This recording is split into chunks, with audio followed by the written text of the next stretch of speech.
Padmashri professor Ramshankar Tripathi ji के चतुर्थ परिनिर्वाण दिवस के अवसर पर आयोजित परिसंवाद गोष्ठी की अध्यक्षता कर रहे माननीय संस्थान के कुलपति प्रोफेसर एन समथिंग जी, प्रोफेसर प्रमुख दुबे जी, हमारे संस्थान के कुल सचिव डॉक्टर हिमांशु जी तथा संस्कृत यूनिवर्सिटी और बनारस हिंदू यूनिवर्सिटी से पधारे प्रोफेसर्स तथा अपने संस्थान परिवार के बहुत से अध्यापकगण, छात्रगण और विशेषकर गुरु माँ जी, और मैं सर्वप्रथम दीपंकर जी को धन्यवाद देने चाहता हूँ कि आपने गुरु जी के चतुर्थ पुण्यतिथि को करुणा के संदर्भ में परिसंवाद गोष्ठी का आयोजन किया और उसमें मुझे भी अपने गुरुवर को स्मरण करते हुए श्रद्धांजलि अर्पित कर पुण्य संचित करने का अवसर दिया, उसके लिए मैं आपका आभारी हूँ। निश्चित रूप से मैं समझता हूँ ये करुणा पर जो आपने टॉपिक विषय रखा है वो गुरु जी के अनुरूप है। मुझे भी गुरु जी के साथ 1986 से 87 से 89 तक संस्कृत यूनिवर्सिटी से PhD करने का अवसर मिला। गुरु जी ही मेरे गाइड थे, उनके निर्देशन में मैंने PhD की थी और उसके पश्चात उनके साथ मेरा निरंतर संबंध रहा।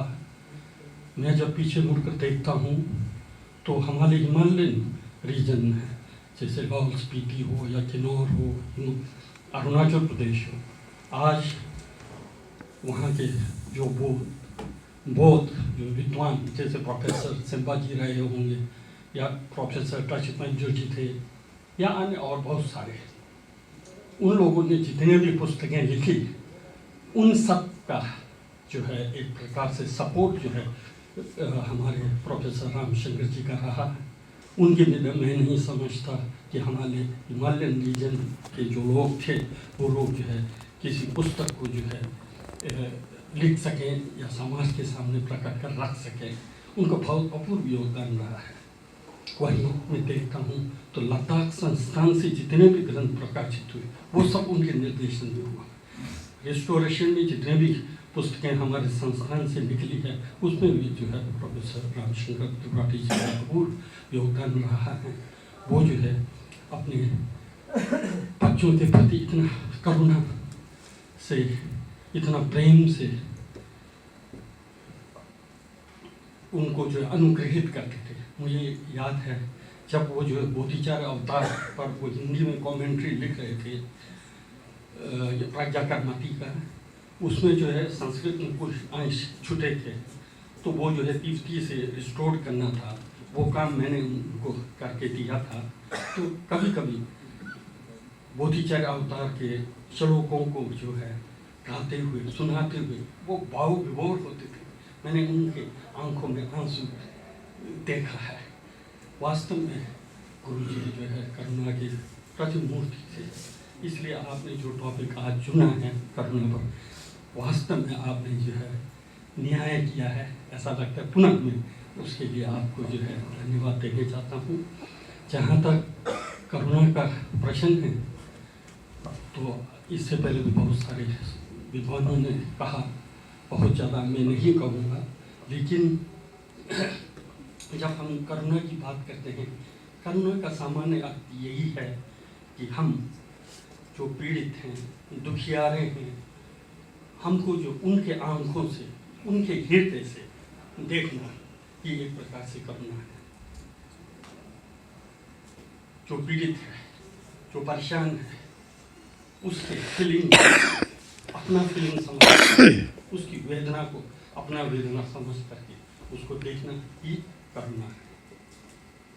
सामान्यतः करुणा को दर्शन ग्रंथों में जो है 3 भेद किए गए हैं: सत्व आलंबन करुणा, धर्म आलंबन करुणा और निरालंबन करुणा की बातें होती हैं। 3 प्रकार के करुणा की व्याख्या जो ग्रंथ में। वहीं जब हम दुख की बात करते हैं तो दुख में दुख था, विपरिणाम दुख था, संस्कार दुख था। 3 प्रकार के दुख हैं। तो दुख था तो प्राय हम सब जानते हैं। जो व्यक्ति जैसे बीमार होता है, अस्वस्थ होता है, परेशानी में होती है, वो एक प्रकार से दुखता है। उससे मुक्त कराने के लिए तो प्राय हम सब प्रयास करते हैं। लेकिन बौद्ध दर्शन में जो धर्म आलंबन करुणा है और निरालंबन करुणा है, वो मैं समझता हूँ बौद्धों की एक खास विशेषता है। अब हमको ये देखना है धर्म आलंबन करुणा क्या है और निरालंबन करुणा क्या है। अपने अंदर करुणा को उत्पन्न करने के लिए जो विषय के संबंध में हमको गंभीरतापूर्वक जानना जरूरी होता है। व्यक्ति क्यों दुखी है, व्यक्ति क्यों परेशान है। एक जो दुखता है वो तो सामान्य है, वो हम देखते हैं, है ना। तो उसका उपचार करना या उसका सहयोग करना तो इजी है। लेकिन जो धर्म आलंबन दुखता है वो ये है कि एक प्रकार से वो मानसिक दुख है। जिस प्रकार हम वस्तुओं को, वस्तु क्षणभंगुर है, वस्तु अनित्य है, लेकिन व्यक्ति वस्तु के क्षणभंगुरता को या अनित्यता को न समझने के कारण, उसके शाश्वत दृष्टि के कारण, नित्य दृष्टि के कारण बहुत सारी पीड़ाएं को झेलता है। जैसे उदाहरण के लिए किसी व्यक्ति ने मुझे 1 महीना पहले निंदा किया या गाली गलौज किया, तो मैं 1 महीने के उपरांत आज भी वैसा ही फ्रेश, एक प्रकार से मानो कि अभी अभी उस व्यक्ति ने मुझे गाली दिया हो, ऐसा हम लोग जो है होल्ड करके बैठते हैं। तो उसके चलते व्यक्ति जो परेशान होता है, उस परेशानी को दूर करने के लिए हमको जो अनित्यता का भाव, क्षणभंगुरता को समझना होगा। क्योंकि लाइफ क्या है, लाइफ तो मोमेंट्री है, क्षण क्षण परिवर्तन हो रही है। सेकंड में भी एक प्रकार से 60 परिवर्तन हुआ। पास तो गॉन है नहीं, पास का अस्तित्व भी नहीं है, फ्यूचर को तो आगे आना है भी नहीं है। सच पूछा जाए तो हमारा क्या वर्तमान क्षणिक है, लेकिन इस चीज़ को हम नहीं जानते हैं। इस चीज़ के न जानने के चलते जो है किसी व्यक्ति ने हमें धोखा दिया 1 साल पहले, वही स्ट्रॉन्ग हम उसके प्रति जो है द्वेष की भावना बनाए रखे बैठते हैं, पीड़ित होते हैं, हम परेशान होते हैं। ऐसे प्राणियों को भी हमको जो मुक्त कराना है, उनके प्रति भी हमारे अंदर करुणा पैदा करना चाहिए। वो करुणा पैदा कैसा होगा? वो करुणा तभी होगा जब हमारे अंदर अनित्यता का साक्षात्कार होगा। जब हम अनित्यता को समझेंगे तभी जाकर के हम जो लोग नित्य दृष्टि के चलते परेशान हैं, हम उनको जो है गाइड कर सकते हैं, मार्गदर्शन कर सकते हैं। वही क्या है, धर्म आलंबन जो है करुणा के रूप में जाना जाता है। फिर उसके बाद जो है तीसरा जो है निरालंबन, समझने में, सुनने में निरालंबन भी कैसे करुणा हो सकता है, ये कॉन्ट्रडिक्शन, विरोधाभास जैसा लगता है। जहाँ आलंबन ही नहीं है तो वहाँ करुणा का क्या प्रश्न उठेगा, ये हमारे मन में प्रश्न उठ सकता है। लेकिन ये मुख्य यही है कि निरालंबन का अर्थ ये है, वास्तव में देखा जाए ये संसार जो है क्या है, ये संसार माया सदृश है। इसका अपना वजूद, स्वतंत्र कोई अस्तित्व नहीं है।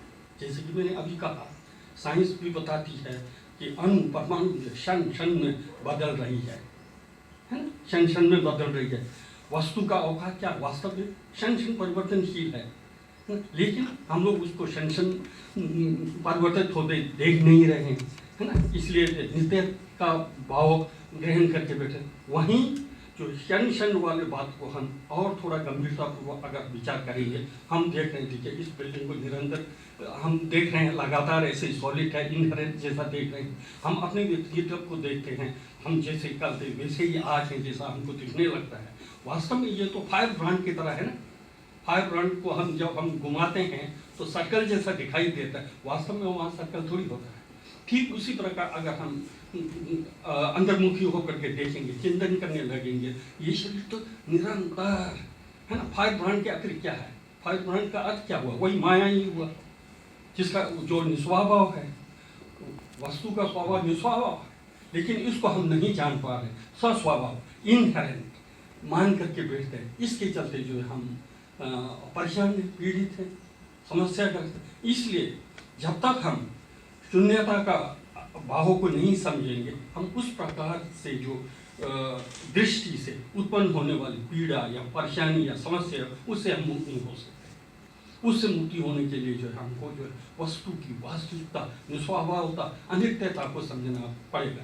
जब आप उस स्थिति को जानेंगे तभी आपके अंदर जो है निरालंबन करुणा उत्पन्न होगी, धर्म आश्रित करुणा की उत्पत्ति होगी। तो करुणा के 3 वेद जो है ये चंद्र कीर्ति ने माध्यमिक अवतार में बहुत विस्तार से समझाया है। इसको ये अर्थ में समझना चाहिए।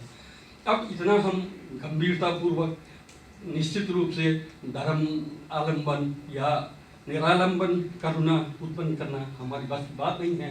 कम से कम हम लोगों को दुखता रूपी जो समस्या है उससे मुक्त करने के लिए वो करुणा, सत्व आलंबन करुणा हम लोगों के अंदर पैदा होने का प्रयास करना चाहिए। इस संबंध में मैं अपना व्यक्तिगत जो मैं करता हूँ, मैं सोचता हूँ, मैं आपके सामने शेयर करने चाहता हूँ।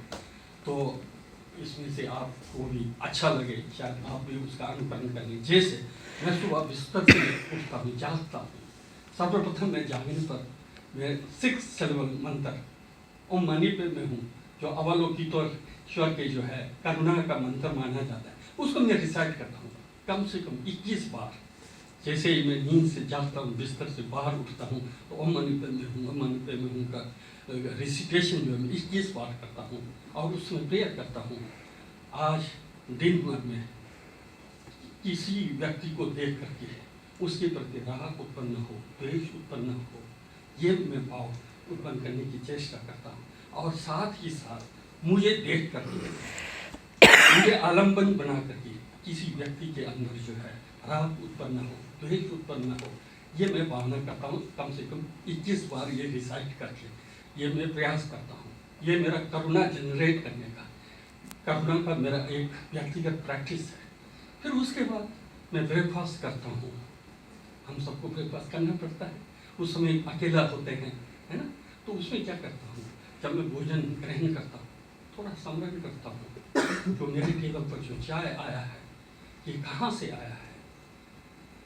चाय का ओरिजिन मैं देखता हूँ। आसाम, दार्जिलिंग के चाय बगानों में बेचारे नेपाल के महिला हैं, बच्चों को जो है पीठ पर उठा करके धूप में, बारिश में तो चाय उठा रही है, कलेक्ट कर रही है और उसको जो है फैक्ट्री के माध्यम से कहाँ कहाँ से गुजरते हुए मेरे टेबल पर आया है, उस पर ध्यान करता हूँ, उस पर आलम्बन करता हूँ। इसमें जो कितने लोगों का जो है खून पसीना या जो है कष्ट गया है उसको स्मरण करता हूँ। ठीक उसी प्रकार उसमें जैसे कि चीनी है, इन सब चीज़ों पर थोड़ा चिंतन करता हूँ, थोड़ा मनन करता हूँ। इसके पीछे कितने लोगों ने योगदान दिया है और मुझे जो है एक कप चाय मिल रही है। यदि वो लोग ना होते मुझे एक कप चाय बनाने में सालों लग जाता है, संभव नहीं होता। इसलिए मैं दूसरों का ग्रेटिट्यूड, दूसरों का जो है ऋणी भाव, करुणा जो है तभी पैदा होगा जब आपके अंदर ऋणी भाव होगा, ग्रेटिट्यूड का एटीट्यूड होगा। ऋणी भाव होना जरूरी होता है, कृतज्ञता की भावना होना जरूरी होता है। जब आप इस प्रकार का सोच आप अपने अंदर पैदा करेंगे, जब आप प्रैक्टिकल समाज में मजदूर को देखेंगे तो आप घृणा नहीं करेंगे, उसके काइंडनेस को स्मरण करेंगे। उसके चलते मेरा जीवन सुखमय है, ये विचार करने का मैं चेष्टा प्रयास करता हूँ। वहीं जब हमारे पास दूध पहुँचाने वाला आता है, सफाई करने वाला आता है, तो उनके प्रति देखिए, इनके चलते जो है मेरा घर इतना साफ, इनके प्रति मुझे जो है दरवाजे पर दूध मिल रहा है। यदि ये बेचारा न होता, कहाँ जाके मैं दूध लेता, क्या क्या समस्याएं मुझे आती, उसके प्रति अपनापन का भाव मैं जागृत करने का प्रयास करता हूँ। ये एक प्रकार से करुणा अपने अंदर कैसे पैदा किया जाए, है ना, तो उसके लिए मैं जो उपाय अपना व्यक्तिगत जो उपाय मैं यूज़ करता हूँ, इस प्रकार का मैं अपने अंदर करुणा उत्पन्न का मैं प्रयास करता हूँ। तो फिर मैं जब क्लासरूम मेरे में आता हूँ तो यही सोचता हूँ, इन्हीं छात्रों के चलते मेरा अस्तित्व है, मेरा वजूद है। आज समाज में कोई प्रोफेसर नहीं है करके कोई परिचय है, जानकारी इन बच्चों के चलते है। तो उन बच्चों को मैं बहुत स्नेह करता हूँ, जो हो सकता है अपनी तरफ से मैं प्रेयर करते हुए पढ़ाता हूँ कि मेरे द्वारा पढ़ाया गया विषय उनके लिए भविष्य में कुछ काम आए, उनकी किस्मत में परिवर्तन ला सकूँ। ये भाव मैं लेकर के क्लासरूम में जाता हूँ और बच्चों को पढ़ाता हूँ। तो ये भाव हम लोगों को यहाँ पर हम बहुत सारे अध्यापक हैं और फिर अधिकारीगण हैं। मैं अधिकारीगण लोगों से भी यही कहना चाहूँगा, ये बात मैं यही नहीं कर रहा हूँ। मैं जब लद्दाख में था, परम पावन दलाई लामा जो हमारे इंस्टीट्यूट में आए थे, उनको जो स्वागत करने का अवसर मिला था, उस समय मैंने अपने स्वागत भाषण में यही कहा था, जो ये संदर्भ में यहाँ बता रहा हूँ। टीचिंग करते समय मैं क्या विचार करता था, आज मैं एक अधिकारी के रूप में कुर्सी पर बैठा हूँ तो मैं कैसे निर्णय लेता हूँ। मैंने उनसे कहा था कि मेरे टेबल पर जो कागज का पत्थर आता है, कोई एप्लीकेशन आता है, उसको महज कागज नहीं समझता, अपितु उस कागज के अंदर उसका व्यक्तिगत समस्या तो है ही है, उसके माता से संबंधित, पिता से संबंधित, बच्चों के संबंधित बहुत सारे समस्याओं का एक प्रकार से पिन है, वो लाइफ है। उस कागज को लाइफ के रूप में समझ करके मैं निर्णय लेता हूँ। ये नहीं कि आज का पेपर जो है महीनों तक दवा के रखूँ, मैं ऐसा बिल्कुल नहीं करता। ये मैंने दलाई लामा जी से भी कहा था, मैं ये करता हूँ, लेकिन मैं क्यों झूठ बोलूँगा। दलाई लामा के सामने झूठ को मैं पाप का संचय नहीं करना चाहता। ये करता था तो यदि अधिकारीगण लोग ये सोचें कि अपने अधीन कर्मचारी का जो समस्या है वो अपना समस्या समझ करके अगर उसका निर्णय लेते हैं तो वास्तव में महान है। जीवन जो है मीनिंगफुल है, यही जीवन है। अधिकार हर समय थोड़ी रहता है, व्यक्ति के पास मरते दम तक अधिकार नहीं रहता है। जब तक हमारे पास अधिकार है उसका यूटिलाइज अगर समाज के हित में करेंगे तो ये जीवन धन्य है और नेक्स्ट लाइफ भी धन्य है। तो ये सब चीज़ें होनी चाहिए, मैं समझता हूँ। अगर ऐसा हो सकता है, आज का हमारा गैदरिंग आप लोगों के अंदर जो आप लोग दायित्व निर्वाह कर रहे हैं उसको ये दिल से अगर निर्वाह करके उसका प्रॉपर अगर आप लोग जो है प्रयोग करके समाज के हित में अगर करेंगे, मैं समझता हूँ आज पंकज जी ने जो करुणा विषय पर जो टॉपिक रख करके हम लोगों को चर्चा करने का अवसर दिया, उसका जो है मतलब होगा, धीरे धीरे होगा, एकदम नहीं होगा। इसका प्रैक्टिस धीरे धीरे करना। आपने देखा हो ना, ओलंपियन में देखते हैं ना कितना ड्राइव मारता है ना, कल्पना अतीत है, लेकिन प्रैक्टिस करने पर वो हो जाता है। उसी प्रकार करुणा पर कभी हम करुणा पर जब बोलते हैं तो बोलते हैं कि जो एक बार मैंने हैदराबाद में करुणा पर एक सेमिनार हुआ था, तो उस समय मैंने कहा कि तथागत बुद्ध ने जो है जातक में आता है, एक बार जो है नेपाल के राजा के संतान के रूप में उन्होंने जन्म लिया था। तो राजकुमार लोग पिकनिक के लिए बाहर गए थे वन में, तो वो लोग वहाँ से काफ़ी दूर निकल करके उन्होंने डीप जंगल में देखा कि एक शेरनी जो है 5 कफ को जन्म दे करके मरियल अवस्था में है। अब जो है क्योंकि 5 बच्चों को जन्म दिया है तो वो शिकार पर नहीं जा सकी, अब भूखी है, मरण आसन पर है। तो वो अपने ब्रदर से पूछते हैं कि इसकी रक्षा कैसे हो सकती है। तो वो उनका भाई साहब बोलते हैं कि इसका रक्षा तो ये तो मीट खाने वाला है या दूसरा पशु को मारना पड़ेगा तभी इसकी रक्षा हो सकती है, अन्यथा तो ये संभव नहीं है। तो वो परेशान हो जाते हैं, दुखी हो जाते हैं कि मैं इसको बचा नहीं सका करके। फिर वो लोग वापस लौट जाते हैं, आगे काफ़ी दूर तक चले जाते हैं। तो फिर उनके अंदर ये विचार आता है, मैं इस संसार में कितने बार जन्म लिया, अनेकों बार मैंने जन्म लिया है ना। मेरे अगर मृत शरीर को अगर संचय करें तो माउंट मेरू से भी ऊपर हुआ होगा। अपने सगे संबंधी जब मरे उस समय हमने आंसू निकाल करके उस आंसू को अगर कलेक्ट किया हो तो सागर के सम्मान हुआ हो। तो इतने बार हम मरे हैं, जिए हैं, मरे हैं, जिए हैं, उसका प्रयोजन कुछ भी नहीं रहा। अभी कम से कम मैं अपने शरीर को त्याग करके इन 5 बच्चों सहित शेरनी की रक्षा कर सकूंगा, तो इससे बढ़कर मेरा जीवन और धन्य क्या हो सकता है। ये विचार उनके मन में आता है। बोधिसत्व थे और वो वापस लौट कर शेरनी के सामने लेट जाते हैं। तो शेरनी बेचारा 5-6 दिन की भूखी है, वो खा भी नहीं सकते, काट भी नहीं सकते, वो सामने से कांटा लेते हैं, अपने थाई को, जान को काटते हैं और वहाँ से खून निकलना शुरू होता है। शेरनी खून को चूसती है, धीरे धीरे शेरनी में जो थोड़ा शक्ति आता है और पूरा वो अपना जीवन उनको जो समर्पित कर, उस समय समर्पित करते समय भी उनके मन में ये आता है कि मैंने आज जो जीवन दान दिया है, दान पारमिता का मैंने जो अनुशीलन किया है, इसके परिणाम स्वरूप भविष्य में जब मैं बुद्ध बनूंगा तो ये पंच कफ जो है मेरे शिष्य हैं और जो है ये शेरनी जो है मेरे माता के रूप में जन्म ले करके बोधिसत्व ये प्रेयर करते हुए अपना शरीर को त्याग करते हैं। तो इसलिए कहा जाता है कि महामाया जो है वो शेरनी थी, जो आज पंच वर्गीय विषु के रूप में हम जो देखते हैं वो 5 कफ्स थे, क्योंकि बोधिसत्वों का जो प्रेयर होता है वो व्यर्थ में नहीं जाता। ये बोधिसत्व और कर्म, ये करुणा का चरम उत्कर्ष अवस्था ये है। जब हम इसकी बात, यही कहानी मैंने हैदराबाद जो बुद्धिस्ट प्रोस्पेक्टिव में करुणा क्या उस पर बोल रहा था, एक अंग्रेज था, वो बोलते ये सब चीज़ें काल्पनिक है, छोड़िए ये सब संभव नहीं है। तुरंत मैंने उसको जवाब दिया था, आपने देखा WTO को गिराने वाला आदमी है ना, वर्ल्ड ट्रेड सेंटर को, वो जो है पायलट है ना, अभ्यास के चलते वो जानता है कि मैं WTO के साथ अगर मैं जहाज को लाऊं मरना है, इसके बावजूद भी मरने के लिए क्या जीत की क्षमता है ना ये तो अगर हम अभ्यास करेंगे।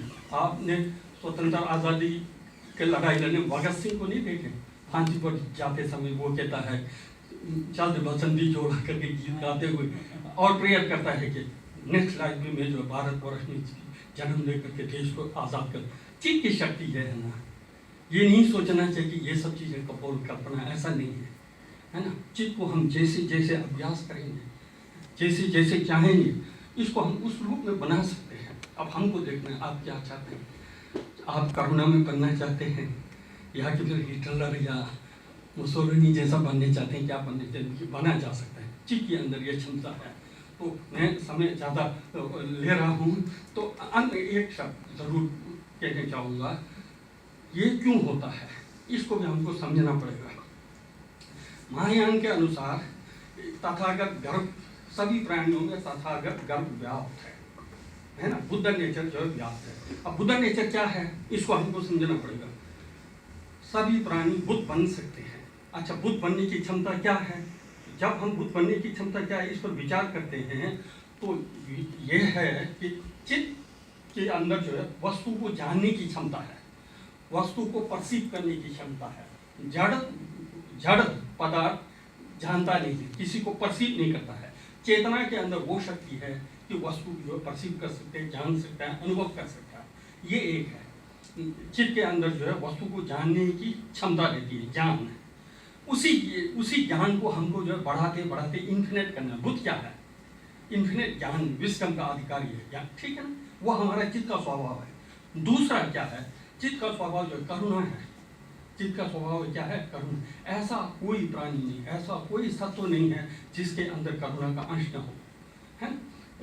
जैसे कि वैशिला सांप भी हो, शेर जो मीट खाने वाला, वो अपने बच्चों के प्रति वो दया भाव होता है, करुणा भाव होता है। ऐसा कोई सत्व नहीं होता है जिसके अंदर जो है करुणा का अंश न हो। करुणा का अंश जो है, करुणा जो है हमारे चित्त का स्वभाव है, ज्ञान हमारे चित्त का स्वभाव है। और फिर तीसरा एस्पेक्ट क्या है? हमको परोपकार करने की क्षमता हमारे अंदर है। जड़ पदार्थ अपने से कार्य नहीं कर सकता है, चैतन्य ही अपने से कार्य कर सकता है। ये 3 शक्तियाँ चित्त के अंदर है। ध्यान स्वरूप है चित्त, करुणा स्वरूप है और परोपकार करने की क्षमता से युक्त है। ये हमारे अंदर है, ये हमारा बीज है, बुद्ध बनने का बीज है ना। बुद्ध बनने के लिए बीज हमारे अंदर होना चाहिए। यदि हमारे अंदर बीज ना हो, हम कैसे बुद्ध बन सकते हैं? जैसे कि आम का पेड़ हमको ग्रो करना है तो आम का बीज होना चाहिए ना। संतरे की बीज से तो आम का पेड़ पैदा नहीं होगा। यदि हमको बुद्ध बनना है तो बुद्ध का पोटेंशियल हमारे अंदर होना चाहिए। वो पोटेंशियल क्या है? हमारा ज्ञान रूप है, करुणा रूप है, परोपकार रूप, ये इसको हमको जो डेवलप करना है। इन्फिनेट विजडम का अधिकारी बनना है, इन्फिनेट कॉम्पैशन का अधिकारी बनना है, इन्फिनेट जो है क्या है, परोपकार का अधिकारी बनना है। बुद्ध का अर्थ यही है जिसके अंदर जो अपरिमित करुणा हो, अपरिमित ज्ञान हो, अपरिमित परोपकार की भावना हो, वो बुद्ध है। वो हमारे अंदर है, वो क्षमता हमारे अंदर है, उसका हमको विकास करना चाहिए। तो इन्हीं शब्दों के साथ पुनः मैं दीपंकर जी को बहुत सुंदर विषय रखने के लिए मैं वास्तव में तहे दिल से धन्यवाद देना चाहता हूँ।